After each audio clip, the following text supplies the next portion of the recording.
नमस्कार दोस्तों। जैसा कि मैंने आपको कहा था कि फर्स्ट ग्रेड और प्रोफेसर दोनों को मैनेज कैसे करें एक साथ में। ठीक है, फर्स्ट ग्रेड और प्रोफेसर दोनों को एक साथ कैसे मैनेज किया जा सकता है, अब आप सीखिए। फर्स्ट ग्रेड में होते एपी में होते 3 पेपर, फर्स्ट, सेकंड और थर्ड। ठीक है, जैसे इनके सिलेबस नए आ जाएंगे उसके बाद मैं हिस्ट्री को लेके एक बार और वीडियो बना दूंगा। अब फर्स्ट पेपर और सेकंड पेपर ये सब्जेक्ट होता है और 300 प्रश्न होते हैं और 150 अंक होते हैं। ठीक है, ये एपी में रहता है। और थर्ड पेपर है वो जीएस होता है, राजस्थान का जीएस, कंप्लीटली राजस्थान का जीएस होता है। 100 प्रश्न होते हैं और 50 अंक होते हैं। ठीक है, तो 200 का रिटर्न हो जाता है और फिर 24 नंबर का इंटरव्यू होता जाता है। 24 अंक का साक्षात्कार हो जाता है। और अभी तक आपके जो 40% का जो नियम है वो सामान्य शिक्षा में लागू नहीं है, कॉलेज शिक्षा में, संस्कृत शिक्षा में जरूर है। ठीक है, तो इस प्रकार से 224 में से कट ऑफ बनती है, 224 अंक में से फाइनल कट ऑफ बनती है। अब जैसे हिंदी की 162 पॉइंट कुछ जनरल की रही है तो 224 में से रही है। ठीक है, अब जब फर्स्ट ग्रेड की बात आती है तो इसमें आपके 2 पेपर है, इसमें 2 पेपर रहते हैं। पहला पेपर जो है वो जीएस का है और इसमें आपको पता है कि 75 प्रश्न होते हैं और 150 अंक है। और दूसरा जो पेपर है वो आपके विषय का है और ये 150 प्रश्न रहते हैं और आपके 300 अंक है। ठीक है, तो अब आप देखिए, अब इन दोनों को मैनेज कैसे कर सकते हो। अगर आप एपी की तरीके से तैयारी कर रहे हैं, फर्स्ट और सेकंड पेपर को देखोगे तो एपी के अंदर फर्स्ट ग्रेड का सारा सिलेबस है, कोई 2, 4, 5 टॉपिक आप अप्स डाउन कर सकते हो। तो जिसने भी असिस्टेंट प्रोफेसर का सिलेबस तरीके से पढ़ लिया तो उसको फर्स्ट ग्रेड के सेकंड पेपर के अंदर बिल्कुल दिक्कत नहीं आती है। ठीक है, कुछ पॉइंट्स इधर उधर हो सकते हैं, बाकी ज़्यादा कुछ आता नहीं है। ठीक है, हाँ साइंस में दिक्कत जरूर आती है क्योंकि जैसे मैथ वगैरह है तो उसमें दिक्कत आती है, लेकिन मानविकी के विषय में इतनी समस्या नहीं आती। मगर इसको करने वाला स्टूडेंट ये कर ही लेता है, भले साइंस हो भले आर्ट्स हो। ठीक है, तो देखो आपका सेकंड पेपर तो अगर आप इन 2 को तैयार करते हैं तो उसके साथ बिल्कुल रेडी हो जाता है। तो आपको क्या करना होता है, दिन का एक टाइम सुबह सुबह 5-6 घंटे, 4-5 घंटे सब्जेक्ट पे फोकस करना चाहिए। ठीक है, एक लिस्ट बना लीजिए जिसमें एपी का सारा सिलेबस हो और उसमें से देख लेना कि फर्स्ट ग्रेड के कौन से टॉपिक उससे अलग है, और वो फर्स्ट ग्रेड के टॉपिक कुछ अलग है तो वो साइड में उसकी लिस्ट बना दो। ठीक है, और कोशिश करो कि आप एपी के हिसाब से पढ़ लीजिए। ठीक है, आप एपी के हिसाब से बढ़िया पढ़ेंगे तो क्या होगा कि आप इसको भी अपने दायरे में ले लोगे, इसको भी दायरे में ले लोगे और नेट वगैरह भी आपके दायरे में आ जाएगी। ठीक है, और मुझे यूँ लगता है कि फर्स्ट ग्रेड का जो सिलेबस है वो मोटा मोटा एपी के बराबर होता है, 1-2 पार्ट एपी में एक्स्ट्रा होते हैं। तो 30% सिलेबस एपी का फर्स्ट ग्रेड से अधिक होता है। मतलब इसमें तकरीबन फर्स्ट ग्रेड प्लस 30% रहता है, मतलब फर्स्ट ग्रेड प्लस 30% सिलेबस जो है वो एपी का रहता है। अगर फर्स्ट ग्रेड का सिलेबस पढ़ लोगे प्लस 30% एक्स्ट्रा एपी में है। एपी में इतना टाइम है कि उस प्लस वाले को भी आप पढ़ सकते हो। अच्छा, अगर आप बहुत सामान्य बुद्धि के स्टूडेंट हैं और आपको लगता है कि मेरे से ये 30% एक्स्ट्रा वाली माथाबोड़ी नहीं होगी तो कोई बात नहीं, आप फिर इसमें पढ़ना ही मत, आप केवल यही पढ़ लेना। लेकिन अगर आप इस कैटेगरी में आते हैं तो मुझे लगता है कि आपको ये 30% एक्स्ट्रा पढ़ लेना चाहिए। लेकिन अगर आप सोचते हैं कि मैं फर्स्ट ग्रेड के अलावा मेरे से माथाबोड़ी ज़्यादा नहीं हो पाएगी, मैं ऑलरेडी फर्स्ट ग्रेड में भी कुछ नंबर से 2-3 बार रहा हुआ, तो ऐसी स्थिति में आप केवल फर्स्ट ग्रेड ही करना, फिर आप एपी को छोड़ देना। लेकिन पहले वाली जो 3 कैटेगरी है मुझे लगता है कि उनको इस पे काम करना चाहिए। अगर आप ये बहुत तरीके से पढ़ लेते हैं, सुबह सुबह 6-7, 5-6 घंटे आपने विषय पढ़ लिया ढंग से, तो ये पेपर तो आपका कवर हो गया। ठीक है, अब आपने शाम के समय 2-3 घंटे आप आराम से राजस्थान का जीके बढ़िया कर लो। ठीक है, और अब देखो इसमें थर्ड पेपर जो है, थर्ड पेपर में जो कंप्लीट 100 के 100 प्रश्न राजस्थान के जीके के आते हैं।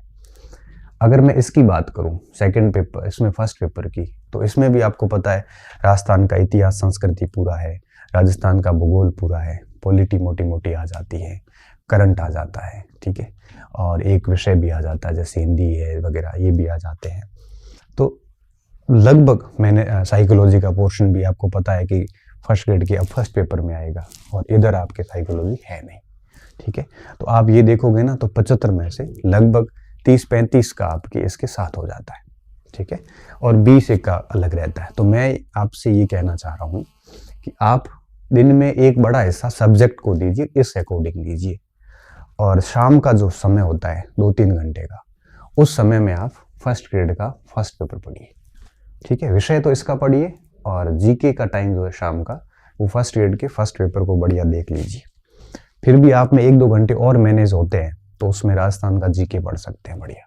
राजस्थान के जीके में आप राजस्थान का इकोनॉमी, ज्योग्राफी, पॉलिटी, इकोनॉमी थोड़ा लेट पढ़ना अभी, और करंट भी आप है वो थोड़ा लेट देखना। बाकी के 3 पोर्शन जो है इतिहास, संस्कृति, भूगोल और राजनीति, ये 3 बढ़िया पढ़ लो अभी। करंट और इकोनॉमी लेट क्यों? क्योंकि अभी मार्च में नया सर्वे आ जाएगा, नया बजट आएगा, और पूरा पेपर नए बजट से बनते हैं, 40 प्रश्न सीधे से वहां से आते हैं। तो वो अप्रैल के बाद आप एपी का देखना थर्ड पेपर के लिए, जो समीक्षा और बजट वगैरह वो बाद में देखना। मार्च अप्रैल तक आप कोशिश ये करिए कि आप फर्स्ट ग्रेड का जो फर्स्ट पेपर है उसके वो पोर्शन, इतिहास, संस्कृति, भूगोल, ये जो पोर्शन है बढ़िया कर लीजिए। तो ये भी हो जाएगा, ये भी हो जाएगा साथ में। और फिर फर्स्ट ग्रेड का ही फर्स्ट पेपर ही बढ़िया चलने दीजिए, आप कंटिन्यूसली चलने दीजिए, सब्जेक्ट यहाँ से चलने दीजिए। इन दोनों को आप कंटिन्यूसली करते जाओगे, ठीक है। फिर क्या होगा, अप्रैल तक ये स्थितियां क्लियर हो जाएगी कि इसकी परीक्षाएं कब होनी, इसकी परीक्षा कब होनी है।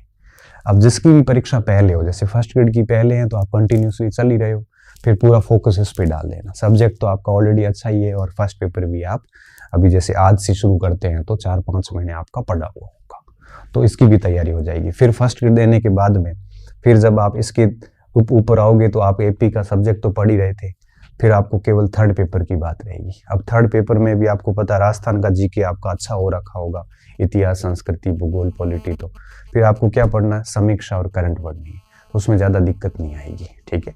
ऐसा कर सकते हो। और हालांकि ये कहना मेरे लिए बड़ा आसान है और आपके लिए करना थोड़ा मुश्किल है। मुश्किल क्यों है? क्योंकि कम पोस्ट होती है तो जोश नहीं बन पाता।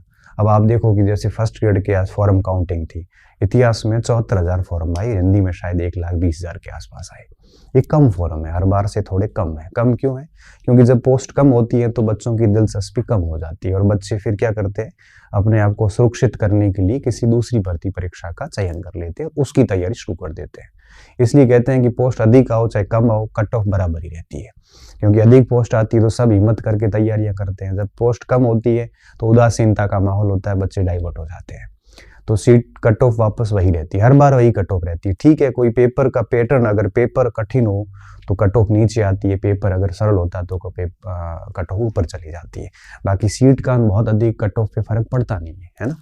अब आप देखिए, तो इस हिसाब से अगर आप करोगे तो देखो ये भी हो जाएगा, ये भी हो जाएगा, इन दोनों में काफी डिफरेंस भी रहेगा एग्जाम में, तो बड़े आराम से आप चीजों को मैनेज कर सकते हैं। ऐसा मैं चाहता हूँ कि आप कर भी लोगे, ठीक है।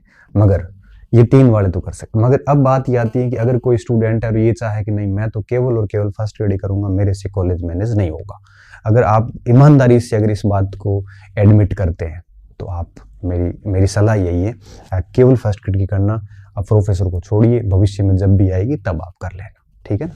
लेकिन इन तीनों के जो लोग हैं वो अगर चाहें तो मुझे लगता है इसको आप बढ़िया से कर सकते हो, ठीक है। तो आप इस हिसाब से करना, और बस मैं मोटी मोटी बात यही है कि आप सब्जेक्ट इस हिसाब से पढ़ो और शाम का समय फर्स्ट पेपर के हिसाब से दीजिए, ठीक है। तो दोनों को आप मैनेज आराम से कर लोगे, कोई दिक्कत वाली बात नहीं है।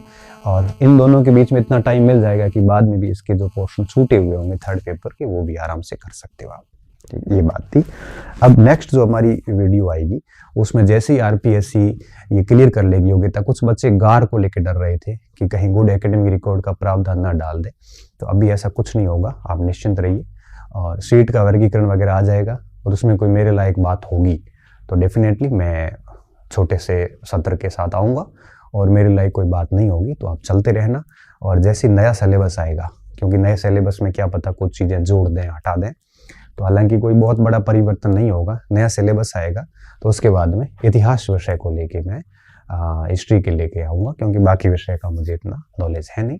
तो उसका एक वीडियो आगे मैं ज़रूर बनाऊँगा। तो आप सभी को शुभकामनाएं, इन चीज़ों को पॉजिटिव लीजिए। कम से कम भर्ती आई तो सही, कई बार भर्ती नहीं देखने को मिलती। हम कितने बदनसीब थे कि 2011-12 की भर्ती के बाद हमें सीधी 18 में ज्वाइनिंग मिली थी, 17 में परीक्षाएं हुई थी, 16 में भर्ती आई थी।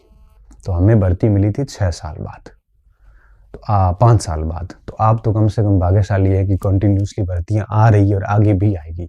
यद्यपि सीट कम है, मगर आप अगर शिद्दत से काम करेंगे, बढ़िया सब्जेक्ट तैयार करेंगे, तो आप अपना मैनेजमेंट कहीं ना कहीं बैठा देंगे। और इतनी अच्छी हो जानी चाहिए कि इस पर डिपेंडेंसी न रहे, क्योंकि इसका कोई भरोसा नहीं है।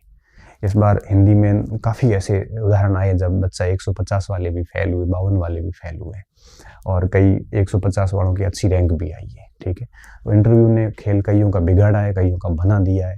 तो कोशिश ये करिए कि सब्जेक्ट को इतना प्यारा पढ़ लीजिए, और ताकि आपको है वो ये इंटरव्यू पे डिपेंडेंसी ना रहे।